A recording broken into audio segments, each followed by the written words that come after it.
Hi guys! Welcome to my vlog. Ayan po si tatay.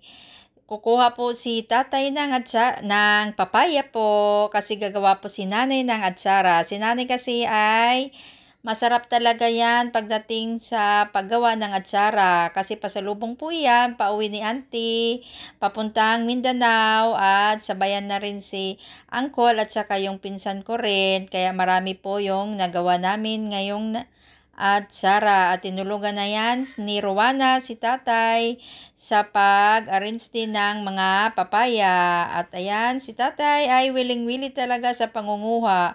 Yung mga malalaki lang po yung kinuha namin at yung mga maliliit ay hindi na namin kinuha kasi sayang naman. Pwede rin yan gulayin kapag lumaki na. Hindi nga kami lugi. Itong isang puno ng papaya talaga ang daming bunga kaysa isa. Kaya willing-willy at napakasaya namin na yung atsara namin ay mapaparami talaga. At ayan din, may puno kami ng saging, kalabasa din at mayroon din kaming tanglad. Ayan, at saka may alugbati din, may sili din. At doon banda din, hindi ko pala nabidyuhan, ay meron talbos ng kamuti din. Ayan o, yung lawak ng bakuran na meron kami. At si Dia at saka si Plen ay willing-willy din sa pagdidilig ng halaman ni nanay.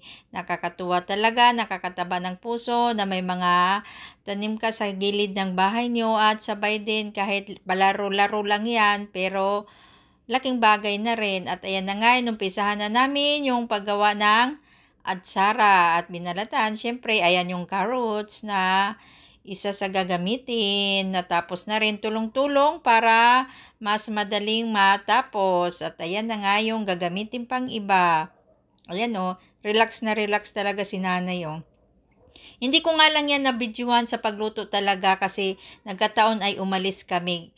Yung asukal po, yung suka ay pinapakuluan po yung suka at nilalagyan na po ng asukal. At yan din si Rowana. At bago pag kumulo, saka na nilalagay yung mga lamas. Yung mga sili, carrots, at saka yung luya din at papaya. Siyempre, bago po yan, pinapakulo yung papaya bago hinahalo dyan sa carrots. Yung papaya ay pinipiga talaga yan ni nanay na may asin. At yan na nga, natapos na at inilagay na sa lalagyan para pasalubong na nga ni auntie pauwing Mindanao kasi request po niya yan kasi si nanay talaga the best talaga yan gumawa. Maraming salamat po sa patuloy nyo na suporta. Mag-enjoy kayo at mag-relax habang nunood. At ito po yung atsara na ginawa ni nanay ay inuulam din namin. Ayan o, galing na yan ako sa lakaran.